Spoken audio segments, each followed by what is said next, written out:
Welcome to Deep Dive. Great to be here. Today, we're diving into, well, the real nuts and bolts of everyday English communication. We'll be looking at common ways people talk about time, schedules. Yeah, the daily stuff. Exactly. And also some of the absolute core vocabulary, the words you hear constantly. And maybe some key phrases, too. Definitely. Practical phrases you'll use all the time. The goal here is really just to make these basics clearer, maybe more useful for you. Yeah, it's interesting how these fundamental bits weave together, get these down, Right. And it really boosts your confidence, doesn't it? Totally. Okay, so let's start with something unavoidable. Time. Right. If you need to know what hour it is, simple question, right? What time is it? Yep, classic. And the straight answer might be, it's exactly 12 o'clock. And notice the it's. Yes, Yeah. always it's. In English for time, it's singular. That's a cue point. Some other languages might use plurals, but in English, nope. It is, or it's. 1 o'clock, 10 o'clock. Always it's. Always it's. And we have those handy ways to talk about, parts of the hour. 12:30. It's 12:30. Pretty standard. Or maybe it's 12:30. Yeah, half past is common, means 30 minutes after. And for 12.15, it's 12:15, sure, but also. It's a 12:15. Right, a quarter meaning 15 minutes. And the flip side, 12.45. Good. It's 12:45 or it's a 1:45. Ah, quarter to the next hour. Good one. These shortcuts, half past, quarter past, 1:45, they're really useful. Saves a bit of breath. Okay, what about being punctual? Or not? Yeah, important. If you get there before you need to, you'd say. I'm early. And if someone else is lagging behind? You're late.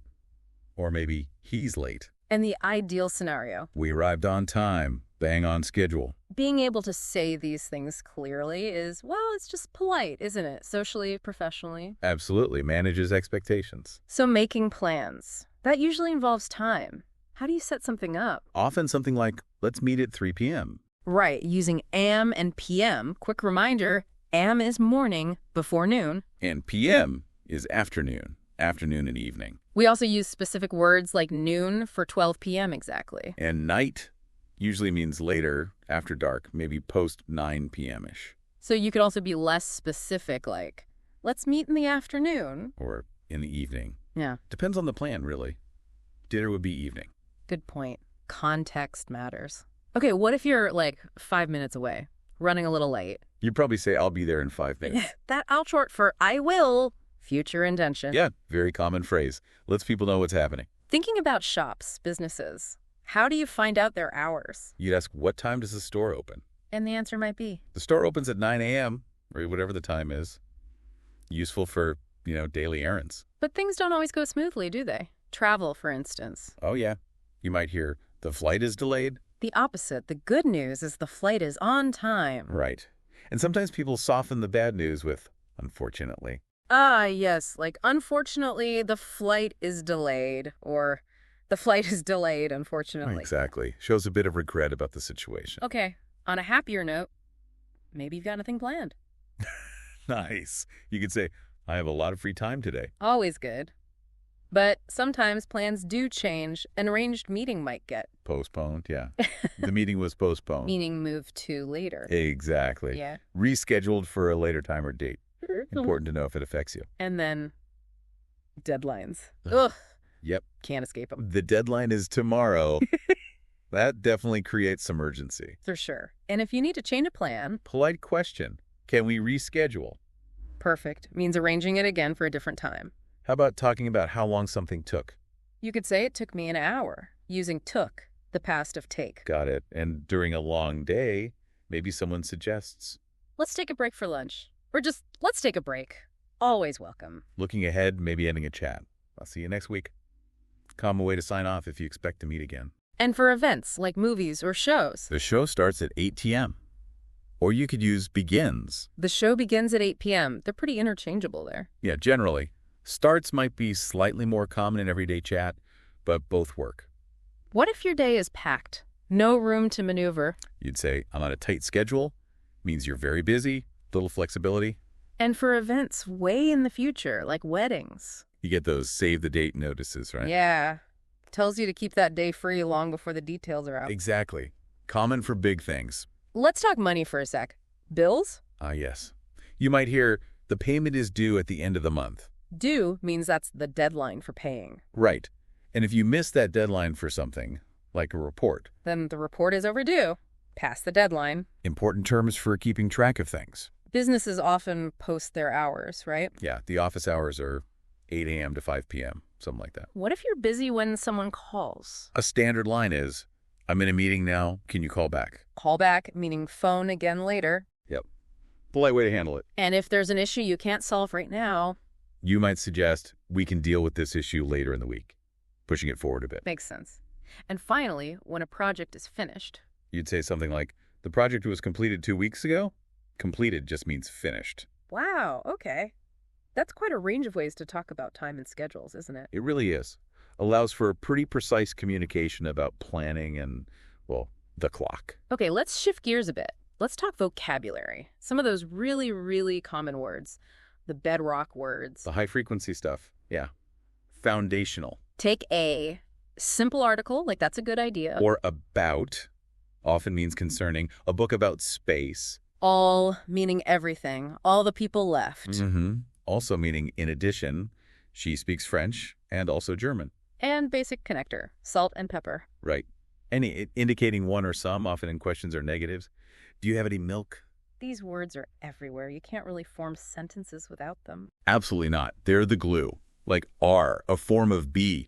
They are students. Or as. That one has a few uses, right? Comparison. She's as clever as her sister. Or time. As I was leaving, the phone rang. And at, indicating place or time. Meet me at the station. Let's start at 6. And it's really important to remember, like you said, these common words often have multiple meanings. That's a great point, like back. Yeah, it can be the opposite of front, the back door, or it can mean return. I'll be back. Right. Exactly.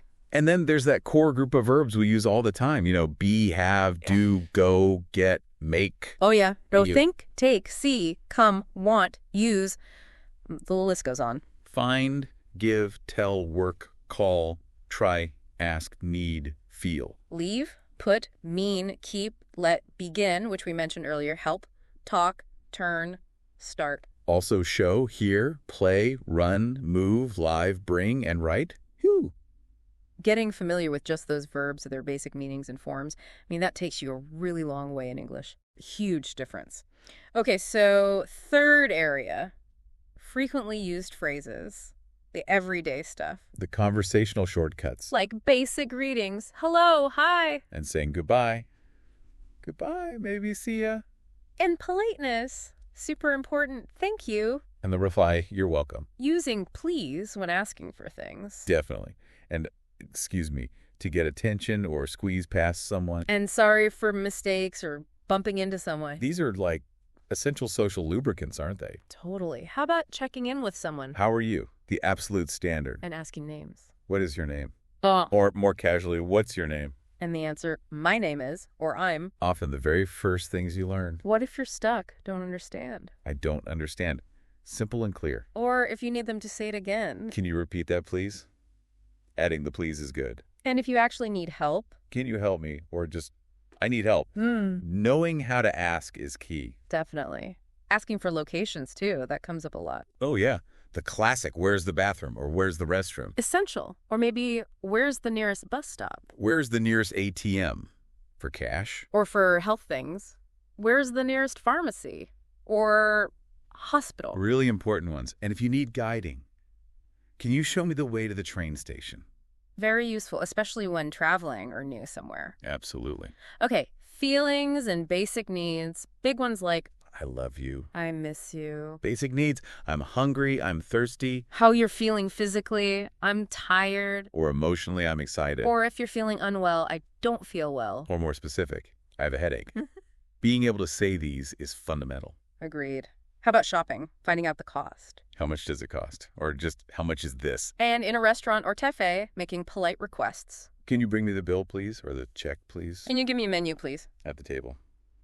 Can you pass me the salt, please? Simple needs. Can I have a glass of water? After buying something, can I have a receipt, please? If you need someone's attention for a moment. Can I have a moment? Or borrowing something small. Can I borrow your pen? That please or can I makes it polite. Yeah, softens the request. Okay, opinions and certainty. You can say, it's okay. Or I'm okay, kind of neutral. To show you're not sure. I'm not sure. Disagreeing politely, I don't agree. Liking an idea, it's a good idea. Expressing disbelief, I don't believe you. Or, maybe more strongly, no way. Declining something, I'm not interested. If you want the same thing someone else is having, like ordering food, I'll take the same, or I'll have the same. And just not liking something, I don't like it. Allows you to state your view. Yeah, express yourself. How about encouragement? Getting someone moving. Let's go. Or Comes trying to figure out an issue. what's the problem? Or what's wrong? Signaling you want to ask something. I have a question. Sets it up nicely. Weather chat, always a safe topic. Huh. Yeah. How's the weather today? Or just nice day, isn't it? And a positive comment. It's a beautiful day. Easy conversation starters. If you're busy. I don't have time. Straightforward. If you don't know where you are. I'm lost. Hopefully someone can help. Celebrating someone's success. Congratulations. Always nice to hear and say. Asking about favorites helps get to know someone right. Definitely. What's your favorite food? .movie. .color. .book. .place. Yeah, good rapport builders. Like asking about simple preferences. Which do you like more, apples or bananas? Exactly. Shows interest. If someone's talking too fast? A polite request. Can you speak more slowly, please? Very useful for learners. Absolutely. And the modern essential, Wi-Fi. What's the Wi-Fi password? Crucial these days. If you're still learning English and want to apologize for it. Sorry, I don't speak English very well.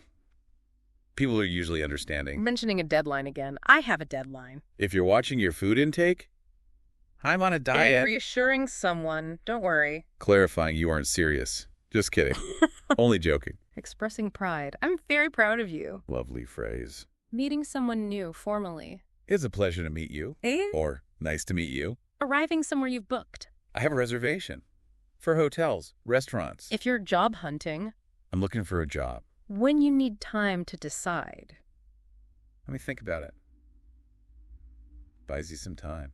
Asking for a phone number. What's your phone number? Traveling across time zones. What's the time zone here? Good to know. Repeating that almost there phrase, I'll be there in 5 minutes. And asking about duration. How long will it take? Ordering the same thing again. I'll take the same. Asking for proof of payment. Can I have a receipt, please? Feeling unwell again. Maybe specifying, I have a cold. Along with, I don't feel well, or I have a headache. Needing to leave. I have to go, or I've got to go.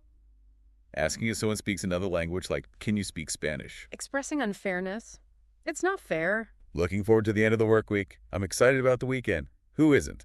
Huh. Right. Asking for tips. Can you recommend a good restaurant? Offering a strong apology. I'm very sorry. Having an idea to share. I have a suggestion. Showing gratitude for help. I appreciate your help. Asking about someone's profession or general activity. What do you do? Or the very informal what's up, meaning what's happening, or how are you? Asking about origin. Where are you from? A more formal goodbye. See you later. And checking in on someone's day that's passed. How was your day? Wow, that's a lot of phrases, but they really do cover so many common situations, don't they? They really do. It feels like we've covered a good chunk of ground there, talking about time, the basic words, these everyday phrases. Yeah, hopefully it gives you some useful tools, some shortcuts maybe. Makes using English feel a bit less daunting. Yeah, more approachable. We hope this deep dive has maybe sparked some aha moments for you. Think about how you could start using some of these, maybe integrate them into your practice or your daily life if you use English. Or maybe it sparked new questions, things you're curious about. What other parts of English communication would you like us to explore? Yeah, always interesting to know what people want to dive into next. Well, for now, thank you so much for listening. Yeah, thanks everyone. We look forward to our next episode.